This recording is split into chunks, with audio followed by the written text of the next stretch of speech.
Bueno, empezamos por aquí.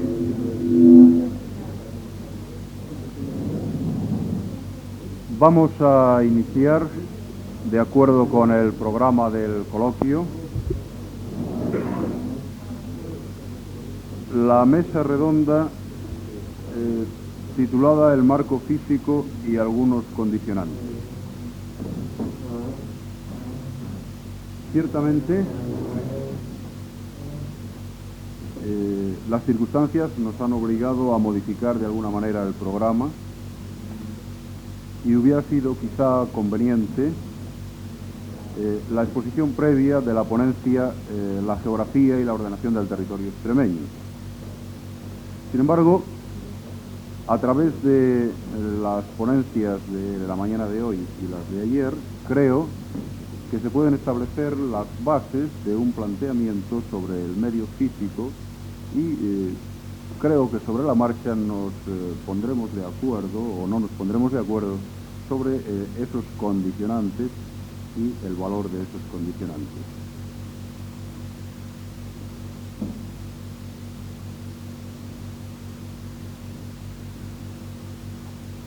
Indudablemente, entre los propios extremeños, en mi escasa experiencia de 6 años de convivencia, he visto que no existe el acuerdo sobre si Extremadura es una región pobre o Extremadura es una región rica. Para unos es una región pobre, para otros es una región rica, al menos en potencia.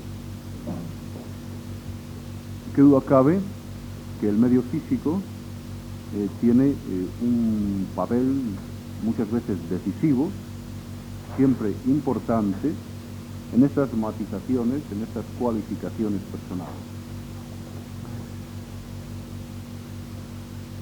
Creo que sería improcedente exponer ahora, de una manera extensa, cuáles son las características del medio físico, y por medio físico entiendo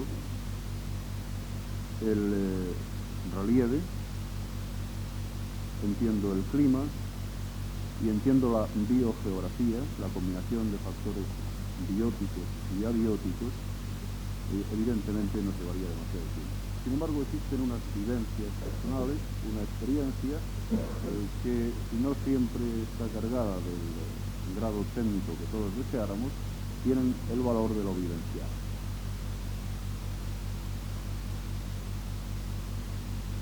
Bien, a partir de las exposiciones de ayer, veíamos unas posibilidades extremeñas, posibilidades que quizá podría esquematizar mejor el ponente, el señor Roussel. Una de ellas era la desertización, otra de ellas era la conversión en coto de caza, posturas que se han mantenido, que se defienden y que se discuten. Otra de ellas es la explotación racional de los recursos existentes en Extremadura, hecho que desgraciadamente para Extremadura todavía no se ha producido, pero que si estamos aquí creo que es en aras de un futuro en que esto se realice. Si me he equivocado o he esquematizado excesivamente, quizá el señor Roussel pueda... Bueno, yo creo que no, que el planteamiento que ha hecho es bastante racional. Como yo decía en la ponencia de ayer, yo creo que lo que se necesita es pensar racionalmente. Es una cosa que parece sencilla, pero que parece que no se hace. Entonces yo lo que quería, y ahora que estamos en una mesa redonda, que es una cosa que a mí me agrada mucho más que una exposición fría, a mí me gustaría que ampliar un poco para después poder discutir.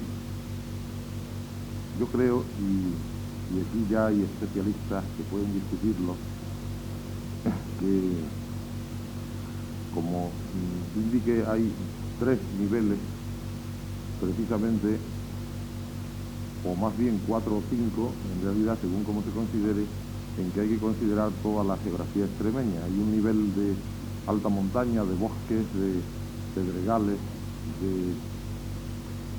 aquí ya se puede hablar un poco más técnico, de suelos procedentes de litosuelos, y otro nivel, un gran nivel de dehesas arboladas que, porque ya no son tan abruptas, el hombre ha podido entrar un poco la mano y convertirlas en los montes huecos. La inmensa mayoría de los suelos de las dehesas están clasificados como tierras pardas meridionales, bien sobre sustratos silíceos o bien sobre sustratos calizos, aunque hay menos de sustrato calizo o sobre rocas volcánicas. Es decir, son suelos pardos forestales que se hacían o una cosa por el estilo. Lo que desde luego no son suelos agrícolas, eso es evidente, aunque parece que no se ve tan evidente. Después hay una serie de vegas, de terrenos ya cercanos a los arroyos, los ríos y tal, que en ciertas ocasiones, aunque sean procedentes de las tierras pardas meridionales, son suelos que precisamente porque antiguamente, según, no es una opinión mía, es una opinión de Pedro Montserrat, el profesor de investigación del Consejo Superior, en unas publicaciones que tiene, que precisamente porque estaban defendidas por el Monte Alto, conservaron su fertilidad y la filtraron para llegar a esas tierras bajas que han aumentado la fertilidad. Estas tierras ya pueden considerarse como de cultivo agrícola, aunque los suelos no sean propios de cultivo agrícola. Y después nos quedan, creo yo, ya las tierras de barros, la zona de tierra de barros, que es de puro cultivo agrícola, y las tierras susceptibles de regarse, que se han regado, el Plama de Arroz, que son las tierras que evidentemente pueden soportar cultivos agrícolas.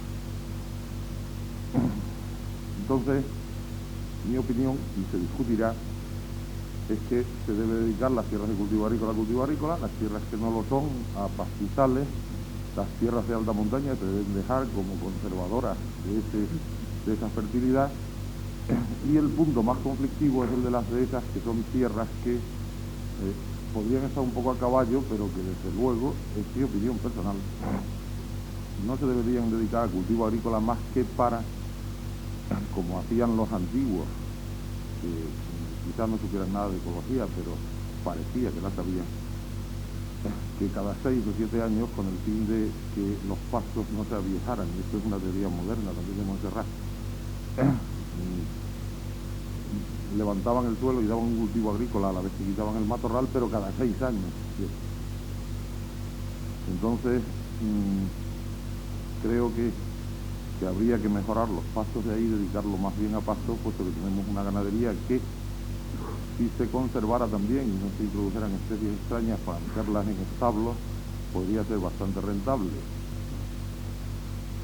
En fin, esto es una pequeña panorámica que yo cedo ya a la vista. Bien, evidentemente se nos ha planteado una cuestión, a mi modo de ver, enormemente importante. Es cómo nos encontramos en la actualidad con un marco físico de nuestra Extremadura de hoy, que no ha sido el marco físico de la Extremadura de otros tiempos. Por ejemplo, el problema del regadío es un problema completamente muy nuevo en la extensión actual. El problema de la dehesa, que es un tema realmente apasionante, sobre el que creo que hay muchísimo que hablar, es otro de los futuribles de Extremadura que tienen opiniones a favor y opiniones en contra, pero no cabe duda que una explotación del territorio milenaria ha demostrado que no dañaba sustancialmente al ecosistema. Sin embargo, Extremadura antes fue un bosque, el famoso mono que iba desde Gibraltar hasta los Pirineos sin posarse en tierra, podía pasar por Extremadura también. Todo ello con una vertiente incluso política, como creo que ha quedado patente esta misma mañana, donde veíamos un medio natural modificado con unas zonas enormemente extensas de inundación para unos embalses que estaban produciendo energía para Estado español, para Madrid, para Sevilla, incluso con unas centrales nucleares, con unas hipotéticas repercusiones en el medio ambiente, para unos no solamente mínimas sino beneficiosas, para otros indudablemente graves. No sé si valdría la pena insistir sobre la cuestión. Todo ello como un recurso extremeño que creo que está beneficiando muy poco y solamente como una compensación discutible para Extremadura, saliendo de Extremadura en definitiva, para que los extremeños trabajen con esa energía fuera de Extremadura. Ciertamente estos son aspectos favorables del medio físico que hemos convertido en aspectos desfavorables con esta desutilización en Extremadura. Creo que hay materia suficiente para iniciar un coloquio.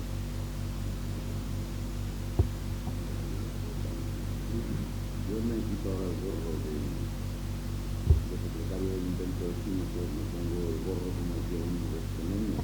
Entonces quería plantear 3 preguntas, pero sucesivamente, porque las respuestas que se den, y se lo hago a todos además, no solo a vosotros.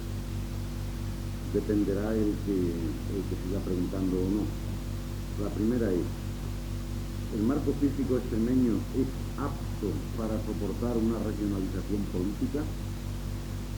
Desearía opiniones sobre este asunto, empezando por los señores. Claro.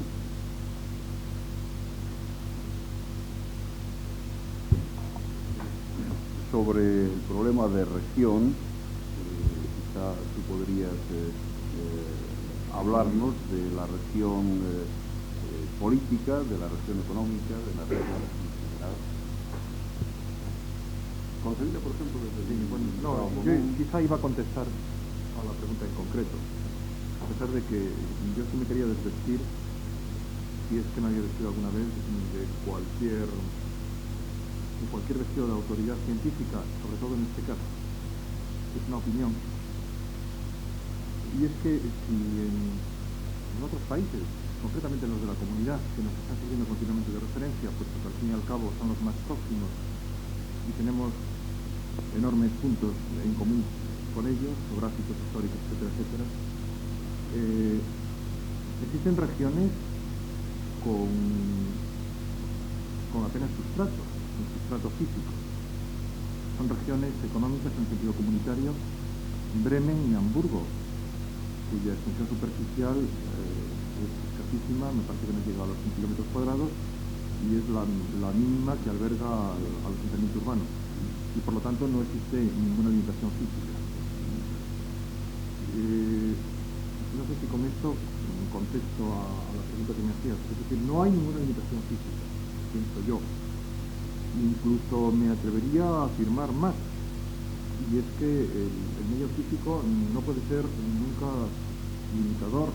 En todo caso es un condicionante y muy escaso. Y digo que no puede ser un limitador, puesto que tenemos múltiples ejemplos de países con un medio físico incluso muy desfavorable, que han llegado a niveles de desarrollo muy altos. Y pienso incluso, ya aplicando el hecho al caso extremeño, que Extremadura, que parece, sin importa, sobre ello, que tiene un marco físico, además de ser muy amplio en el contexto español, relativamente favorable para la producción agraria, forestal, etcétera, etcétera, sin embargo no ha llegado a un cierto nivel de desarrollo. Por lo tanto, yo diría que el medio físico no es en modo alguno un condicionante fundamental, es un condicionante escaso, pequeño, existen múltiples ejemplos de ello, y desde luego supongo que alguno puede significar el más mínimo obstáculo para que se convierta en una región o para una proyección de tipo político, la que sea, ¿no? Entonces, esa es mi opinión, insisto, desvestida de cualquier apariencia de autoridad científica, porque si alguna vez me he revestido de ella porque hablaba desde el otro lado de la mesa, quizá en este caso me decía que la quiero quitar por completo. Bueno, efectivamente tenemos países más pequeños que Extremadura, más ricos que Extremadura y más pobres que Extremadura. con menos recursos que Extremadura y más ricos que Extremadura, podríamos citar el caso de Israel. Ahora, esto supone a lo mejor unos niveles de inversión excesivos. Es decir, no se puede aportar el caso israelí, por ejemplo, para Extremadura. En cuanto a que no supone limitaciones el medio físico, o mejor no supone condicionantes cerradas, sí impone unas limitaciones. Impone unas limitaciones que exigirán un determinado o una determinada evolución económica, vamos a reducir la económica, no ya política. Indudablemente no parece aceptable a priori una siderurgia en Extremadura, aparte de que puede pasar de un subdesarrollo a una tecnología de punta. Entonces este es el problema. El medio físico de Extremadura está orientándonos hacia una explotación racional agropecuaria probablemente. ¿Cómo es posible esto? Una posibilidad es la dehesa. Creo que la dehesa es compatible con la estabulación o la semiestabulación.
Este tema hay que estudiarlo muy bien y hay que estudiarlo en un contexto global de la región extremeña. En el contexto global de la región extremeña, yo entiendo que se ha de estudiar perfectamente la ordenación del territorio en Extremadura.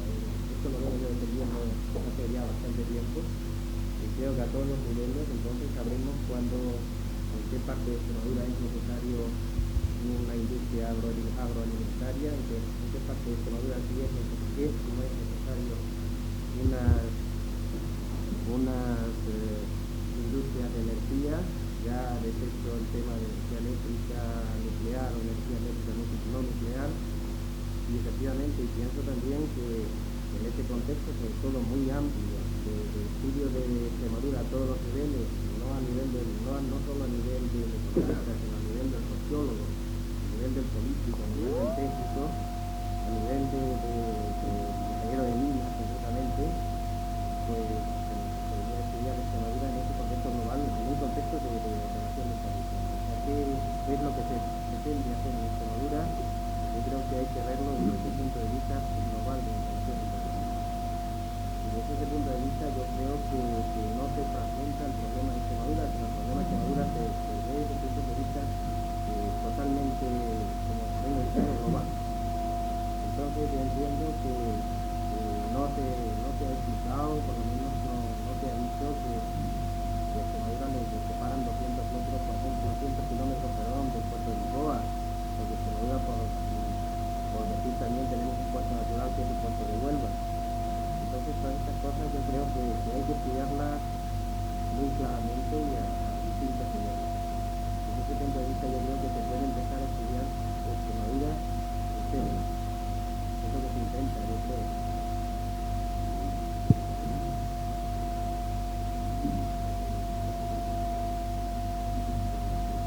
A lo mejor se me oye, ¿no? Bueno, como os he oído a todos, yo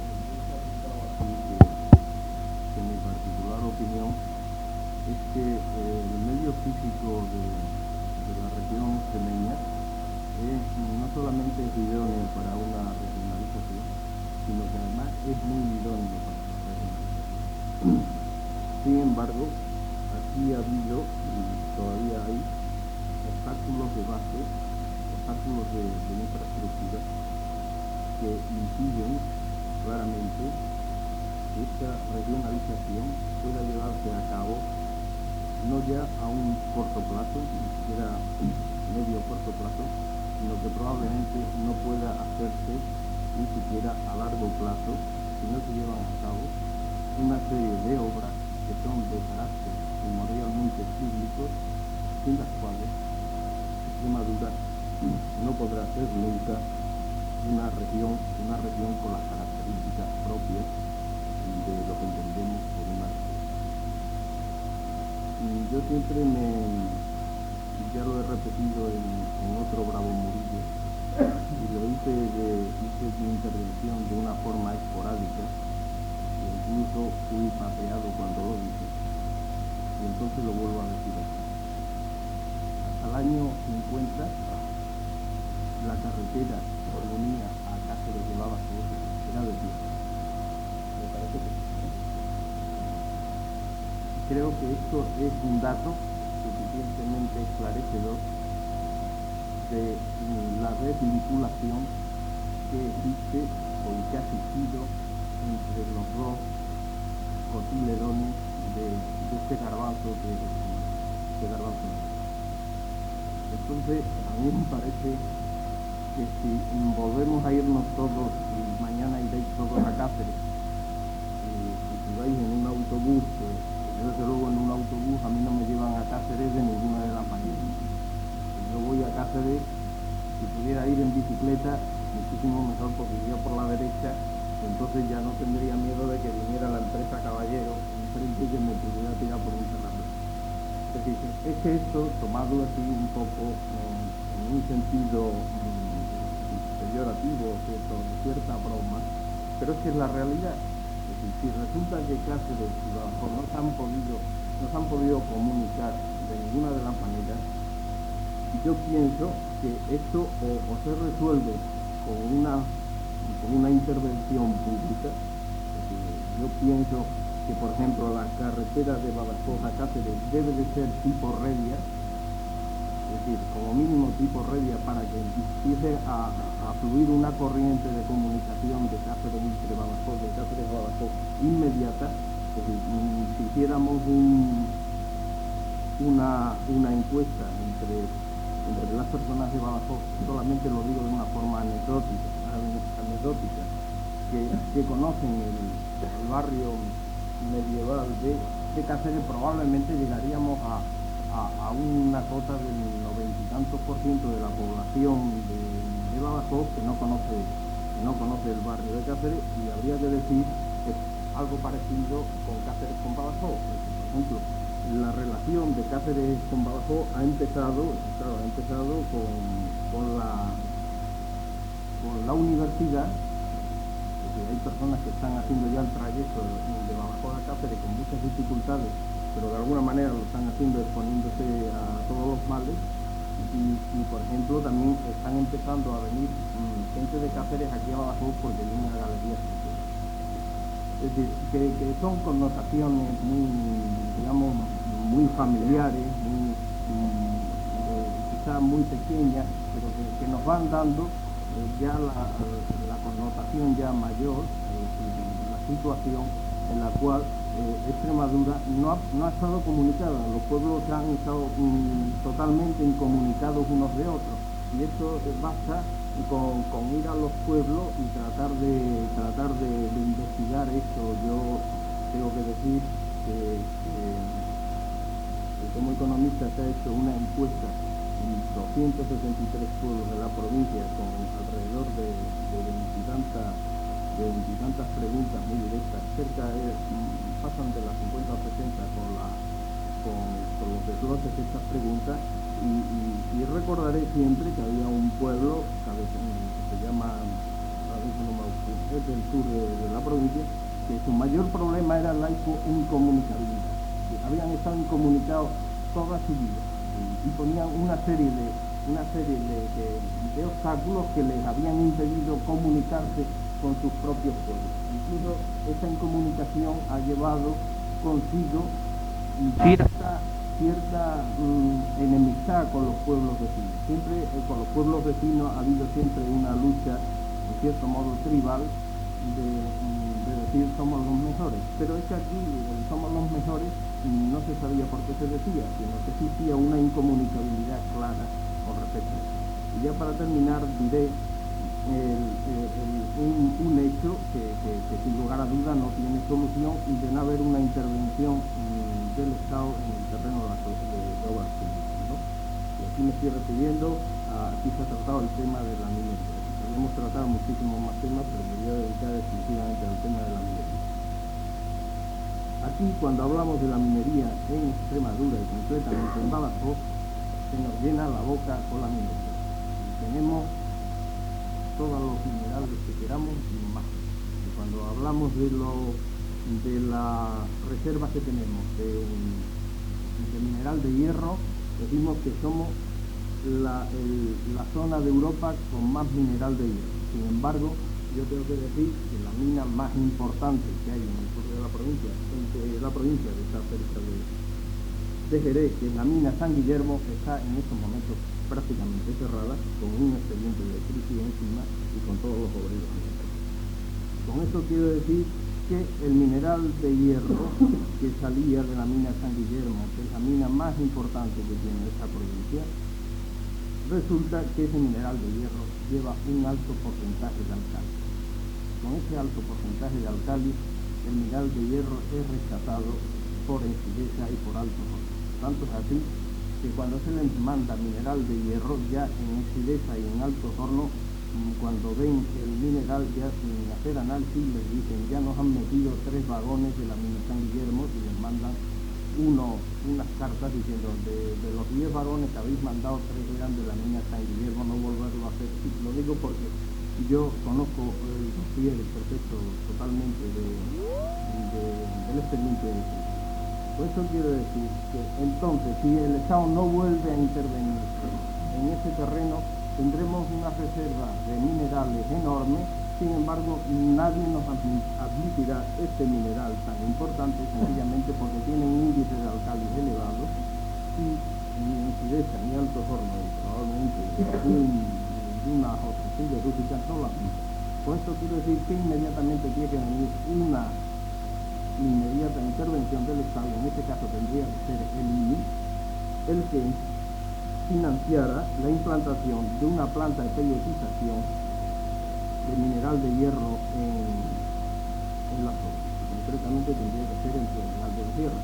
Sería ya maravilloso si se hiciera una siderúrgica integral en Huelva, porque inmediatamente sería una zona que elevaría su índice de riqueza, y su multiplicación, la multiplicación de su renta sería elevada. Sería elevada, de otras razones, porque tendríamos hierro y tendríamos acero y tendríamos todos los derivados y todas las multiplicaciones de renta que tendríamos. Es decir, que yo creo que particularmente, y lo vuelvo a repetir, a mí me parece que el medio físico de Extremadura es de una bondad grande para su regionalización. Ahora bien, si el Estado no interviene en este medio físico, Extremadura seguirá teniendo unas condiciones físicas muy idóneas y maravillosas para la regionalización, pero la regionalización será siempre una limitación.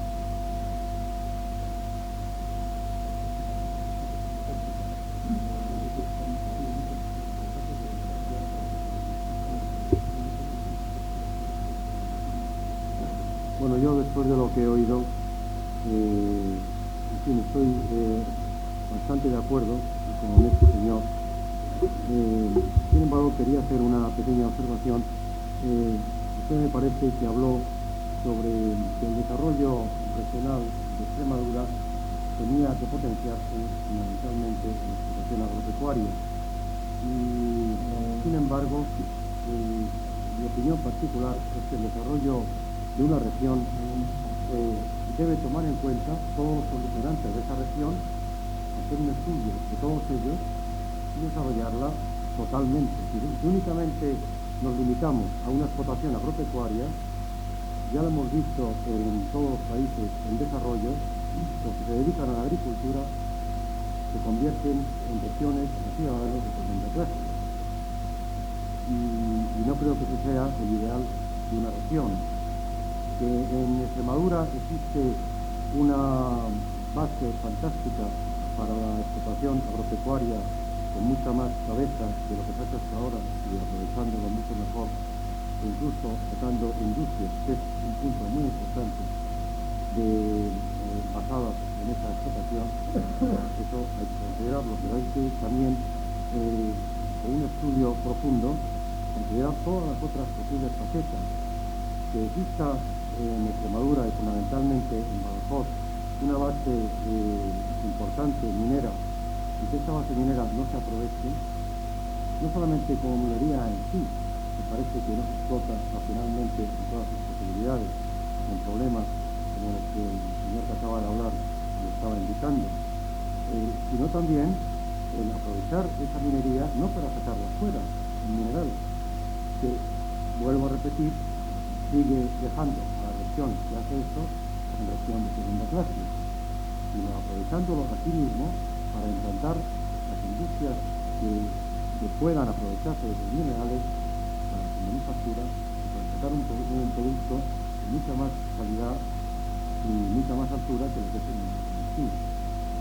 Y en este sentido, prácticamente hablaba, el señor que había hablado en el anterior, sobre que debería de considerarse todas las posibilidades de Extremadura, incluso hasta los puertos que quedan más cercanos.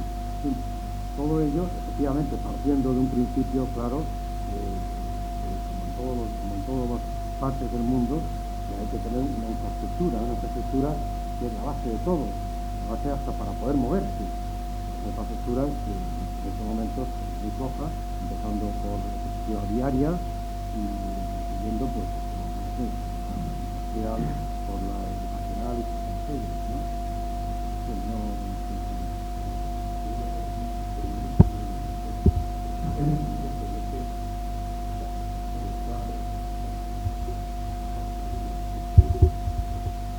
Se habla últimamente de la minería en Extremadura. Entonces, ha habido estudios, porque a mí me dijeron una vez en Madrid, en un despacho cuyo nombre no quiero acordarme, que cómo estábamos haciendo esas cosas en Extremadura, que Extremadura era la región más estudiada, que es una cosa que anda por ahí por la calle, de todas las de España.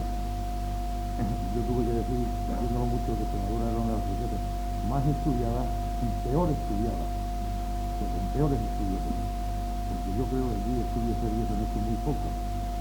Sin embargo, había un estudio que incide en lo de la minería, que fue un estudio de una planta de aceros especiales que necesita, según parece, yo no soy técnico en el asunto, de un poder calorífico muy alto. Resulta que estos son estudios de poder calorífico, parece ser que el carbón vegetal es el que tiene el mayor poder calorífico. Y el carbón vegetal de las especies de crecimiento lento. Nosotros tenemos 48 millones de encinas en la provincia de Badajoz y unos 30 y tantos en la de Cáceres. Entonces lo que a mí me parece es que todos esto que me dijo a mí el señor aquel en Madrid, que Extremadura estaba muy bien estudiada, resulta que no debe estar tan bien estudiada cuando se podría conjugar la minería y la minería especial de aceros templados, por ejemplo, que no necesita una siderurgia fenomenal, con las reservas de mineral que hay en Extremadura y las reservas de carbón posibles, que también lo hay. Entonces, insisto en mi ponencia de ayer, lo que se necesita es estudiar, pero estudiar bien. Lo que se necesita es poder estudiar y que lo dejen estudiar a uno, a la gente, porque tampoco lo dejan. En fin, creo que los primeros condicionamientos para que Extremadura pueda ser una cosa regional autónoma es que se pueda hacer lo que se tiene que hacer. Que pongan dificultades, que no existan despachos cerrados, como yo decía ayer también, donde un señor que entra por ahí y destroza un sistema, ¿no? Y esto sí que lo dejo a discusión. Bueno, yo quería tocar muchos puntos, aquí se han planteado muchos, pero me parece que existen bastantes peticiones. Lo primero que debería decir es que suscribo totalmente lo que acaba de decir, pero de forma absoluta. Yo antes me diría así. Pero vamos por qué. La primera cuestión que se plantea es si realmente el marco físico tiene algo que ver con la regionalización. Yo creo que no. Absoluto. No tiene nada que ver. Se puede regionalizar con más o menos extensión, con más o menos recursos. Sino que alguien me defina cuál es el marco idóneo que debe tener, la extensión idónea que se puede tener un país, una región, una provincia o lo que quiera. Yo incitaría a esta región es capaz de decir, no es. Segundo, si una región pretende desarrollarse basada en sus propios recursos naturales, que evidentemente se puede dar al máximo, pobre sí. Yo acabo de hacer unos números, evidentemente sin ningún rigor, porque recordando algunas cifras, y sería lo siguiente. Sobre 1.100.000 aproximadamente que son los habitantes actuales de Extremadura, y teniendo en cuenta que la tasa de actividad española, la media, que se puede aplicar aquí, que es en torno al 37%, es decir, que la población activa es el 37% de la población total, nos daría en torno a los 400.000 empleos. Pues bien, si Extremadura quiere lograr un mismo nivel de desarrollo, tendría que tener una estructura de la población activa similar a la que tienen otros países. Pues bien, con esta estructura, y no siendo excesivamente radical, pues en torno al 10% de la población activa extremeña debería de vivir, pero bien, evidentemente, por medio de las estables de renta, de los recursos naturales, entendiendo en el más amplio sentido de la palabra. Es decir, desde la minería hasta la agricultura, ganadería, hasta la pesca fluvial. Pues bien, eso daría un total aproximado de 40.000 empleos, lo que significaría, teniendo en cuenta la relación empleo-familia, en torno a unas 100.000 personas. Es decir, que con los de Badajoz habría suficiente para la explotación de todos los recursos naturales. El resto se tenía que marcar irremediablemente. Por lo tanto, pretender, y a eso es lo que iba antes, que el marco físico puede ser un condicionante, me parece que no es por ahí, puesto que Extremadura, no sé si basándose en sus recursos naturales o basándose en lo que sea, fabricando pantalones vaqueros, pero desde luego tiene que tener otra serie de empleos mucho más diversificados. Esto para mí es absolutamente innegable. El sector secundario y sobre todo el sector terciario tienen que desarrollarse, puesto que el empleo en un país con un cierto nivel de renta tiene unas condiciones. Y es que el sector secundario y el sector terciario representan en torno al 40 o 45% de la población. Bien, pero es que además existe una mitología, lo que acaba de decir Mediero para mí es muy curioso porque he estudiado este tipo de problemas, en torno a los recursos regionales. Y en lugar de estar aquí extremeños y de otras regiones, pusiéramos murcianos, leoneses, asturianos, vascos, etcétera, etcétera, todos nos dirían que los recursos minerales de su región son magníficos, extraordinarios. Me parece que alguien lo apuntó una vez con un cierto sarcasmo diciendo el agua de mi pueblo es mucho mejor que la de los otros. Y evidentemente la conclusión es que como hay desarrollo, pedir siempre a ese ente, que por lo visto debe ser el que resuelva todo, que es el Estado, que invierte. Hay de Extremadura, si a alguien se le ocurriera invertir en su grupo, hay de Extremadura, o hay de alguien que pretendiera montar una siderurgia con el mineral de hierro de esta región, una siderurgia. Evidentemente, creo... Sí. Aquí no planteo la Yo lo que pienso... Ya, bueno, lo digo un poco en general. Lo que pienso es que no se debe forzar el pie de los recursos naturales, es decir, que ¿por qué no en Extremadura su principal recurso, perdonad, quizás sea una deformación de economista, no son tanto los recursos naturales como los recursos humanos? Su principal recurso es la mano de obra y por lo tanto hay que emplearla. Se puede convertir en un centro de experimentación de energía nuclear, por poner un ejemplo polémico, o fabricación de componentes electrónicos y tener un empleo realmente fabuloso, o especializarse en industrias aeronáuticas. ¿Por qué no? Y no tiene nada que ver con los recursos de Extremadura, o por lo menos nada más tiene que ver con uno que es abundante y sin duda alguna muy laborioso, que es la mano de obra. Por lo tanto, yo quería concluir ya mi intervención diciendo que los recursos naturales, que es evidente que se tienen que desarrollar al máximo y se tienen que explotar intensivamente, iban a dar un nivel de ocupación con unos salarios mínimamente aceptables a un 10% aproximadamente de la población total. El resto tenía que ser con otros sectores económicos relacionados o no. Probablemente no, con los recursos naturales. Creo que todos los ejemplos, la historia económica es muy clara y no hay ninguna nación que esté intensamente industrializada, salvo algún caso muy excepcional como puede ser Luxemburgo, que esa industrialización se haya basado de forma exclusiva en sus recursos naturales. Es decir, pensemos en cualquier región y está especializada, tengamos por caso California en industria aeronáutica, etcétera, etcétera. Y eso mismo creo que se podría pasar. Por lo tanto, los recursos naturales son absolutamente necesarios, pero en modo alguno limitadores. Es decir, el sector secundario y el terciario los que deberían desarrollar. No necesariamente basados en los recursos naturales. A lo mejor hay que cerrar estas minas y lo que hay que crear en estos lugares pues es una fábrica de pantalones vaqueros con 2.000 empleos, que no tiene nada que ver con los recursos. Pongo por caso, no lo sé, estoy diciendo. No necesariamente. Perdón, una última cosa. He hecho una exposición radical y polémica porque creo que aquí hay que levantar la polémica. A mí me parece muy atinada la observación del profesor García Alonso, ya antes de que hubiera intervenido él. En primer lugar, el título de la mesa redonda, que dice el marco físico, me repelía un poco a intervenir en esta línea, pero como luego dice, y algunos condicionantes, en algunos condicionantes yo creo que podemos meter todo lo que sea, pero es que después precisamente la intervención de Manolo Martínez Mediero también precisamente tuvo una frase que le he apuntado aquí, me parece que se refería a las relaciones entre Badajoz y Cáceres, en que decía fluir una corriente de comunicación, fluir corriente, comunicación, son aspectos muy importantes. Y entonces coincido totalmente con el profesor García Alonso en el sentido de que precisamente en muchas regiones, pero justamente en esta región, estamos dando quizás más importancia de la que debiéramos, si bien no nos ocupamos de ellos como debiéramos, a los recursos naturales. Porque la realidad es que si nosotros nos ocupáramos debidamente de los recursos naturales de nuestra región, Extremadura, con una situación agraria deplorable en algunos aspectos, pero en otros aspectos bastante interesantes, pero sobre todo con una potencialidad de recursos muy importante, el hecho es que si Holanda, por ejemplo, o Nueva Zelanda pueden ser naciones muy desarrolladas sobre la base fundamental de un desarrollo agrario integrado, es evidente que lo mismo podríamos y deberíamos haber hecho ya de Extremadura, y no lo hemos hecho. Pero no nos han dejado, porque nosotros no lo hemos hecho, por lo que haya sido, porque no hemos sido universidad hasta ahora, por una serie de circunstancias. Pero el hecho es que evidentemente siempre estamos hablando de los recursos naturales como punto de partida, que evidentemente lo puede ser, pero ya digo, si efectivamente ese fuese el verdadero y auténtico punto de partida del desarrollo de nuestra región, deberíamos tener ya una región con un desarrollo agrario intensivo en toda la línea y en multitud de productos, como son Holanda o Nueva Zelanda, que son ejemplos típicos en el mundo de naciones agrarias, pero al mismo tiempo con un nivel de desarrollo muy elevado.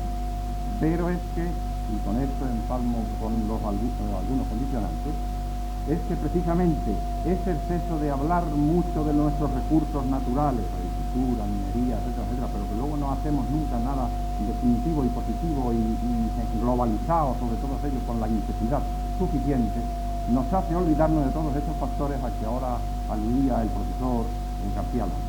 Y es evidente de que una de las cosas fundamentales de cualquier tipo de desarrollo es precisamente la innovación, y en eso están de acuerdo todos los economistas. Es decir, el proceso de las innovaciones es precisamente el proceso más importante para que una región en cualquier grado de desarrollo pueda alcanzar un grado superior. Y entonces vamos al problema de que como precisamente el sistema de ciudades, que ya no es exactamente el marco físico, en fin, tiene relación con la urbanización, el sistema de ciudades de una región o de una nación es fundamental para este proceso de difusión de las innovaciones, que es el que hace que se desarrolle una región o una nación fundamentalmente. Y entonces, coincido plenamente, digo otra vez con García Alonso, porque evidentemente marcamos el acento sobre nuestros recursos agrarios, que evidentemente hay que desarrollar, como digo, y ojalá ya hubiésemos convertido a Extremadura en Nueva Zelanda o en Holanda, pero que al mismo tiempo no tenemos que olvidar en absoluto esos nuevos procesos de innovación. Y en ese sentido, por ejemplo, los franceses han avanzado muchísimo en esa línea, y Y ellos han distribuido, precisamente para evitar también el exceso de concentración en París, hace ya muchísimos años que empezaron a trabajar desconcentrando o centralizando determinados tipos de industrias, a Rennes la Citroën y a Toulouse toda la industria aeronáutica. Entonces, la electrónica, en fin, multitud de industrias en que ahora mismo estamos diciendo, ¿y eso cómo va a venir a Extremadura? Podemos y debemos influir para que esas cosas vengan, por muy difíciles que sean, porque es que además el efecto multiplicador de esos nuevos tipos, de esas innovaciones, de esos nuevos tipos de desarrollos que generan con un aumento enorme del sector secundario, del terciario, incluso del cuaternario, al que aludía también esta mañana, pues son de la mayor importancia, porque por otra parte sabemos que no se puede desarrollar auténticamente una región si no se realiza y si no se consigue un desarrollo integrado, un crecimiento complejo. Es decir, es muy difícil, salvo estos casos de Holanda y de Nueva Zelanda y algunos casos más, de que sobre la base de un único y exclusivo sector se pueda desarrollar una región. Hay que explotarlo al máximo, hay que utilizarlo más que explotarlo al máximo, pero evidentemente tiene que ser la industrialización, tiene que ser el sector servicio con todas estas innovaciones, y entonces es cuando una región con ese crecimiento complejo, ese desarrollo integrado de toda la región, en primer lugar va bajando la población activa, precisamente agraria, va aumentando la industrial, va aumentando los de servicios, y entonces no tenemos una cosa absurda como es la constitución estructural de Extremadura en esa línea. Un predominio bastante fuerte sobre la media nacional de la población activa agraria, que como dicen de García Lorca también, bastaría con un número determinado de personas dedicadas a la agricultura, con un rendimiento adecuado para que se pudiera tener un grado de productividad mayor. De modo que, por lo tanto, a mí me parece el mayor interés todo esto que ha surgido en la mesa, y aporto estas pequeñas cosas porque, por otra parte, hasta ahora en España se está urbanizando el país, emigrando la población del campo a las ciudades, pero esto es muy costoso y crea ya graves problemas sociales, como todos sabemos, y además en este momento, es decir, hasta ahora se realizaban los cálculos de costes económicos, estrictamente económicos, no teniendo en cuenta multitud de gastos que realizaban no las empresas industriales, sino a lo mejor la colectividad, la comunidad, el Estado en sí.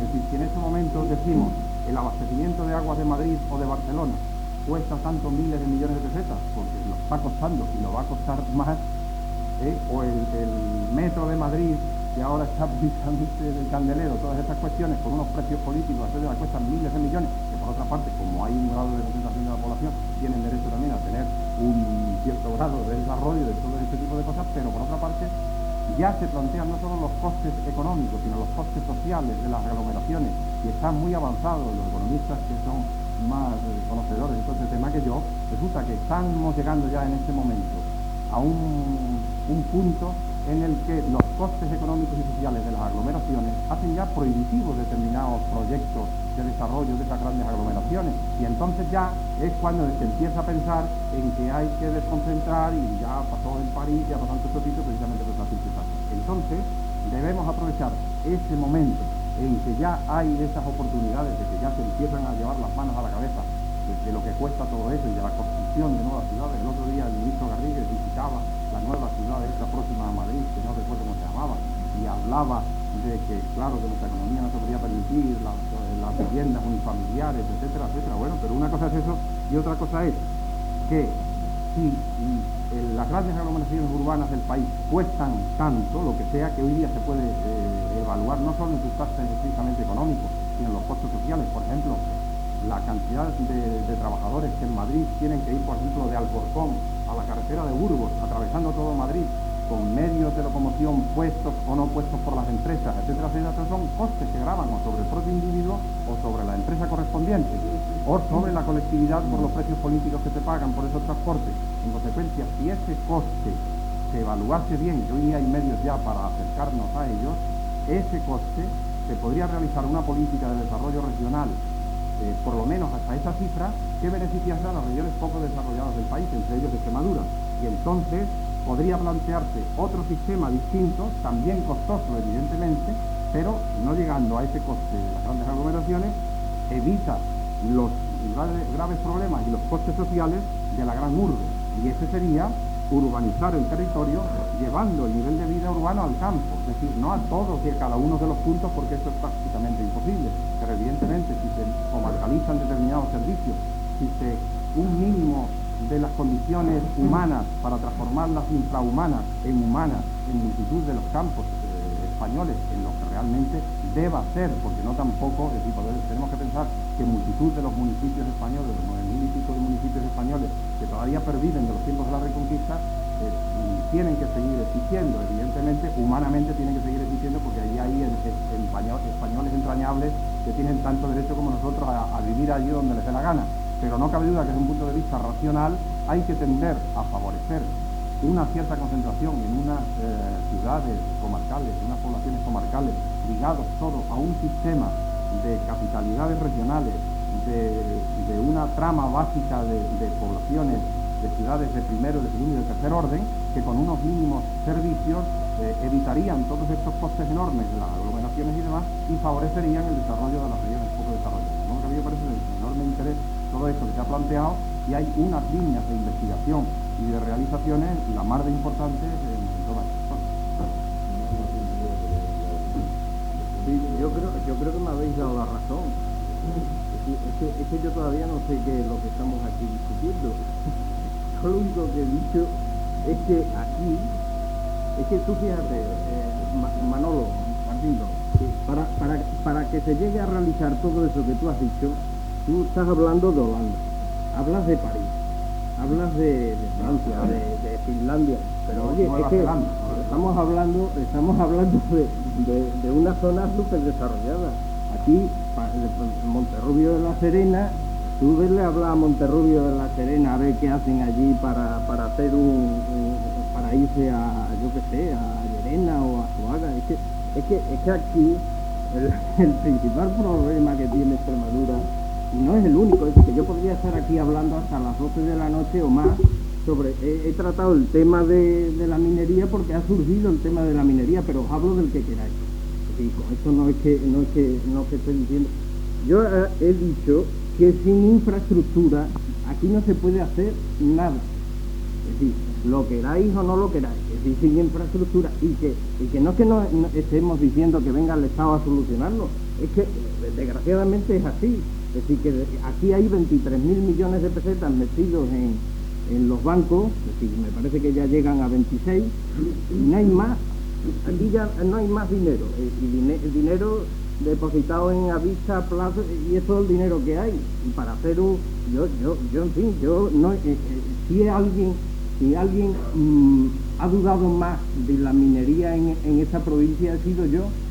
Yo siempre cuando me vienen hablando de la minería, y era lo que quería decir anteriormente, es que yo dudo de la minería. Ahora bien, si a mí el mapa minero nacional me dice que las reservas de mineral de hierro en Extremadura son comparables, yo qué sé, con cualquiera del mundo, pues entonces yo por lo menos no soy ingeniero de mina y me tengo que poner en la situación de creerme lo que me están diciendo. Es decir, que yo siempre digo lo mismo, digo, lo que tienen que hacer primeramente es decir si hay de verdad vetas importantes, porque una de las cosas que he repetido es que efectivamente es que en Sidesa y Altos Hornos rechazan el mineral de hierro, y rechazan porque dicen que no es bueno, porque tiene un porcentaje de álcalis y lo rechazan por eso. Esto ya es un dato que nos hace ya dudar de la minería y nos hace dudar de todo. Yo efectivamente no sé si se puede poner una planta en estos momentos, no sé si se puede poner una planta siderúrgica, no sé cuántos tipos de plantas siderúrgicas. La de Sagunto yo no sé por qué se puso en Sagunto, debe de haber unas características yo, como no lo sé, no, en estos momentos no puedo hablar con conocimiento de causa. Lo que sí pienso es que se debe de aclarar la situación, desgraciadamente somos muy pocas personas las que nos dedicamos a esto para aclarar esta situación. Efectivamente hay que potenciar los recursos naturales, pero señores, es que cuando estamos tratando de población activa, yo no sé qué idea tienen ustedes de la población activa en la provincia de Badajoz. Mi idea de la población activa en la provincia de Badajoz es que más del 75% está dedicada a la agricultura.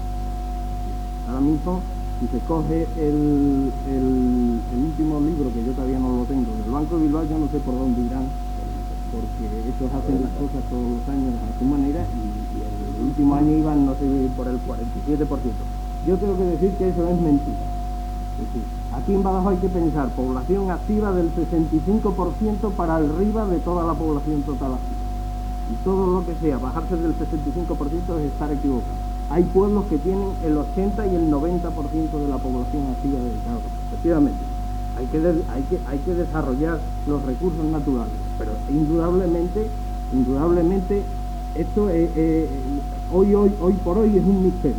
Yo tengo que decir un dato que yo al relacionarme con las centrales sindicales, creo que las centrales sindicales tienen un papel importantísimo que desarrollar en la provincia de Badajoz. Lo que sucede es que las centrales sindicales están empezando y nadie sabe todavía bien lo que pueden ser estas centrales sindicales en el futuro. Aquí hay representantes de algún partido político con una central sindical importante de Comisión Obrera. Yo creo que hay que empezar por enterarnos de lo que tenemos. Es decir, por ejemplo, hay que empezar a hacer agricultura de grupo y que nadie se asuste. Es decir, no se trata de hacer comunas ni cosas raras ni decirle a los terratenientes que tienen que abandonar sus tierras. No, esto es muy sencillo. Cuando se habla de que Extremadura es latifundista, yo siempre digo que es mentira. En Extremadura hay latifundios y hay concretamente 36 latifundios. Hay 36 latifundios y hay solo uno de 15.000 hectáreas y el que le sigue tiene 9.000 hectáreas y está en Jerez. Inmediatamente después todos los latifundios vienen con cifras mucho menores y ya se estoy hablando de latifundios mayores de 1.000 hectáreas. En Extremadura hay 74.000 explotaciones agrarias aproximadamente y de esas 74.000 explotaciones agrarias hay 64.000 con menores de 100 hectáreas. Esto ya indica el paralelismo que existe entre lo que yo decía antes, de que el 65% o más de la población activa está dedicada al campo y esas 64.000 explotaciones agrarias. Es decir, que habría que empezar por saber qué tenemos que hacer con esas 64.000 explotaciones agrarias, porque indudablemente ahora mismo no lo sabemos. No lo sabemos porque todavía no sabemos, y este es un misterio, y que lo tenemos encima y que nos pesa como una losa, porque no sabemos hacer agricultura de grupo. La agricultura de grupo en esta provincia está limitada a una o dos experiencias, una de ellas importante, como es la de Valdivia, que es importante, pero incluso con tierras muchísimo, con zonas pequeñas. ¿Cómo hacer esto? ¿Cómo llevar estos recursos adelante que los tenemos ahí con agricultura de grupo? Esto yo no lo sé. Lo que sí sé es que por ahí hay un camino. Por ahí hay un camino y indudablemente ahí hay 200.000 caminos que nos podrían llevar a elevar y potenciar nuestros recursos naturales y multiplicarlos. Pero indudablemente se necesita una política muy clara, y en este terreno ya no solamente entra la economía, sino que entra la política. Yo creo que el terreno político es muy importante para incidir en esto, en este aspecto. Y uno de los aspectos que indudablemente hay que potenciar, precisamente puede venir a través de las centrales sindicales. Las centrales sindicales tienen un camino a realizar en este terreno muy importante y sin tener que asustar a nadie. Sí, son cosas que se me ha ocurrido, pero yo sigo creyendo que sin una infraestructura importante desarrollaremos más o menos nuestros recursos naturales, pero indudablemente el sector secundario jamás se desarrollará aquí en Badajoz. Bueno, yo quería decir algo porque primero no quiero que aquí le estemos dando vueltas a la misma cosa siempre, que es una tendencia muy general. Segundo, que se han dicho aquí ya algunas cosas clarificadoras relativas, por ejemplo, a los recursos naturales, relativas a los recursos humanos, que a mí realmente me parecen los más importantes, y creo que se ha quedado en el tintero, aunque Manuel Martín Lobo ha hecho alguna alusión al asunto, algo que a mí personalmente me preocupa muchísimo, y es que, como todos sabemos, bueno, España en general creo que perdió la revolución esa del carbón y del acero. No sé si va a perder la de la energía nuclear y de la física fina y de la química de punta y todas esas historias, pero lo que me parece que está absolutamente claro es que pensar para Extremadura en una revolución industrial basada en el carbón y en el acero es algo anacrónico. Entonces, teniendo en cuenta esa existencia de posibles recursos naturales, quizás teniendo en cuenta, suponiendo que ustedes consideren que es válida esta idea de que Extremadura, si quiere progresar, tiene que apuntarse a la última novedad que exista, teniendo en cuenta la importancia de los recursos humanos, yo quería plantear aquí otra pregunta, haciendo un especial hincapié en una palabra que está muy desacreditada, pero que a mí me parece que es importantísima. Y la pregunta es la siguiente: ¿cuál podría ser la filosofía, entre comillas, de la explotación del marco físico? Y al hablar de marco físico estoy metiendo el mero territorio, estoy metiendo las ciudades, estoy metiendo también los recursos humanos, como es natural. ¿Cuál podría ser la filosofía de la explotación del marco físico extremeño en una previsible situación autonómica? Y ahí está para que otras personas más capacitadas la contesten.